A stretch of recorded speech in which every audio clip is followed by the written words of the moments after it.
Crkva i samostan su doživjeli tragičnu sudbinu 1945. kada su partizani zapalili velebno vjersko središte, a u požaru su izgoreli arhiv, knjižnica, umjetničke zbirke, crkveno ruho, oltari i orgulje. 10.000 partizana Srpske 6. ličke brigade i Bosanskog korpusa su prvi puta napali grad Travnik 15. studenog 1943. a grad je branilo 2.500 hrvatskih branitelja, tada katolika i muslimana. Nakon što je taj napad odbijen, partizani su zatražili pomoć saveznika koji su u zračnom napadu 4. siječnja 1944. na grad bacili 500 aviobombi koje su ubile 120 građana Travnika. Travnik se potom nalazio pod partizanskom blokadom sve do 19. listopada, kada su partizani izvršili novi napad jačim snagama razine divizija i 22. listopada 1944. su ga uspjeli osvojiti. Travnik je tada bio prepun izbjeglica koje su se bojale partizana. Za uzimanjem Travnika uslijedio partizanski pokolj civila i zarobljenih hrvatskih vojnika. Takozvana Narodno-oslobodilačka vojska je odmah, još na bolničkim krevetima, poubijala 70 ranjenika iz Travničke bolnice, među njima nekoliko civila i 2 časne sestre. O tom pokolju je svjedočio i pater Maslač, koji je išao iza ubojica i davao odrješenje umirućima. Sve zarobljene hrvatske vojnike, pripadnike ustaške vojnice, partizani su svukli do gola pa ih zaklali. Ubili su i 6 učenika Nadbiskupske gimnazije u Travniku. 24. listopada 1944. su ubili oko 800 građana Travnika i manji broj hrvatskih vojnika, na način da su ih zatvorili u gradsko sklonište kojemu su potom minirali vrata i sve otvore. U knjizi Blajburg i križni put, zločin bez kazne, svjedok Čedo Kobić svjedoči da je u skloništu tadašnje tvornice duhana u Travniku minama zatrpano i znatno više od 800 osoba, koliko ih navodi magistar Vjenceslav Topalović u svojoj knjizi Srednja Bosna, ne zaboravimo hrvatske žrtve 1941. do 1950. 1991. do 1995. Monsignor Ivan Bilić je tada kao sjemeništarac nadbiskupskog sjemeništa u Travniku u listopadu 1944. bio svjedokom strašnih partizanskih zločina. Nakon što su časnike razdvojili od vojnika, 6 časnika su odmah ubili ispred Gospine špilje na južnoj strani sjemenišnog igrališta, a ostale časnike su ubijali 2 po 2 sljedeća 2 dana. Od oko 500 domobrana koji su se predali partizanima, samo 18 njih je ostalo živo. Tijekom takozvanog čišćenja grada, 8 dana i noći se po Travniku čula povremena pucnjava. Partizani su pretraživali kuću po kuću i tko god se nije mogao dokazati kao član dotične obitelji, izveden je bio iz kuće i ubijen na cesti, u kanalu, dvorištu, vrtu ili drugom najbližem prostoru. Tada se računalo da je ubijeno oko 2.500 ljudi, žena i djece. Partizani nisu dali sljedećih 8 dana nikoga ukopati, a potom su izdali naredbu ukopavaj gdje je ko poginuo ili ubijen.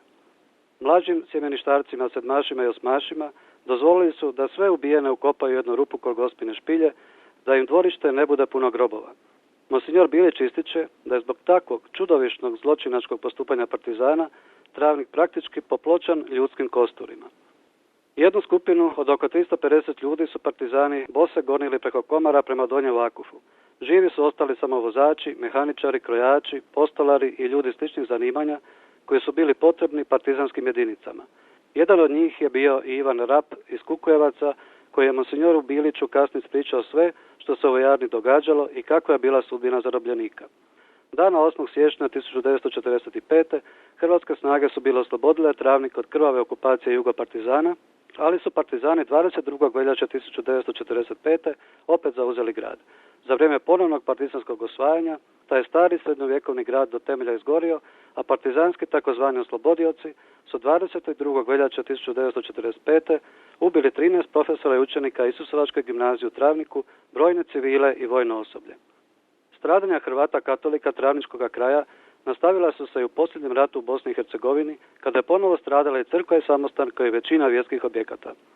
Srpskim zločinom takozvanog etničkog čišćenja, posebno nakon pada Jajca i Donjeg Uskoplja, u Travnik i okolicu se slilo mnoštvo muslimanskih izbjeglica, što je prouzročilo promjenu demografskog stanja.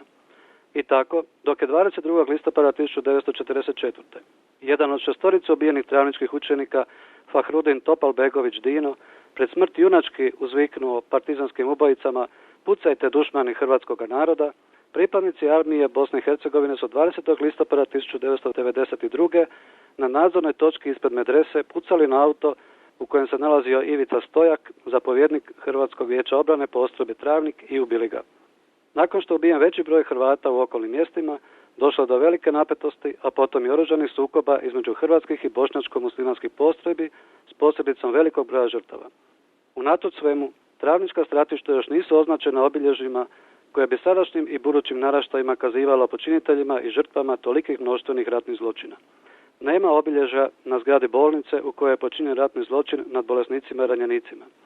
Nije istraženo ili obilježeno ni gradsko sklonište u kojem su stotine ili više ljudi živi zazidani, slično kako su to partizani učinili tisućama hrvatskih civila svih dobi i vojnicima koji su žive zazidali u okna slovenskog rudnika Huda Jama ili u miniranom skloništu Rovu kraj Slovenske Bistrice.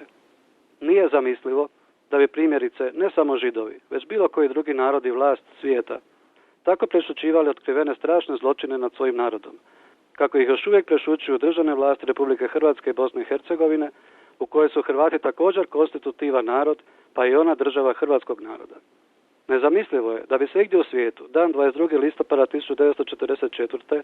kada je nad stanovnicima i braniteljima Travnika dokazano počinjen zločin genocida, usporediv sa srpskim genocidom počinjenim u Srebrenici, mogao obilježavati kao dan oslobođenja grada i dan antifašizma, kako se to obilježava u Travniku.